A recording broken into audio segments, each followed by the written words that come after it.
Nous avons essayé d'éviter cette chute, mais moi je ne me suis basé que sur la Constitution. Ce que nous avons voulu faire, c'est nous opposer non pas à une personne que je respecte, Michel Barnier, je lui ai dit hier et je lui ai dit à plusieurs reprises au cours des derniers jours, je regrette qu'on n'ait pas plus parlé avant d'ailleurs, mais ce que nous avons voulu faire, c'est faire chuter un texte, un mauvais budget.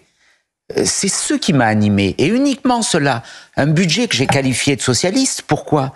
Parce qu'il portait 40 milliards d'euros d'impôts de plus à la charge des Français et à la charge surtout de ceux qui travaillent et qui n'en peuvent plus de payer des impôts, et un budget qui ne faisait quasiment aucune économie, qui ne s'attaquait pas à ce que l'État aujourd'hui est devenu, c'est-à-dire obèse, insupportable, créateur de normes, empêchant les entreprises de fonctionner avec des multitudes d'agences qui elles-mêmes créent des contraintes.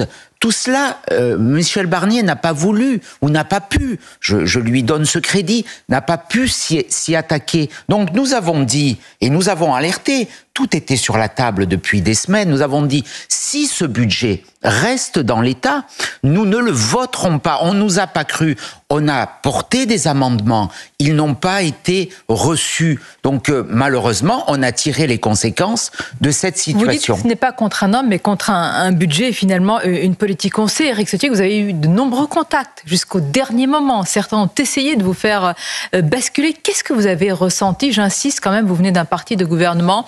Hier, à 20h26 précisément, quand vous avez eu, comme tout le monde, les résultats de cette motion de censure qui a été aussi votée par des insoumis comme Manuel Bompard avec vous, Mathilde Panot ou Raphaël Arnaud. Vous avez donc mêlé vos voix. On a respecté la Constitution. L'article 49.3 vise un texte, vise à rejeter un texte. Donc je le redis, moi j'ai voulu donner du crédit aux Français. J'ai voulu qu'on n'attaque pas ceux qui, au quotidien, travaillent dur.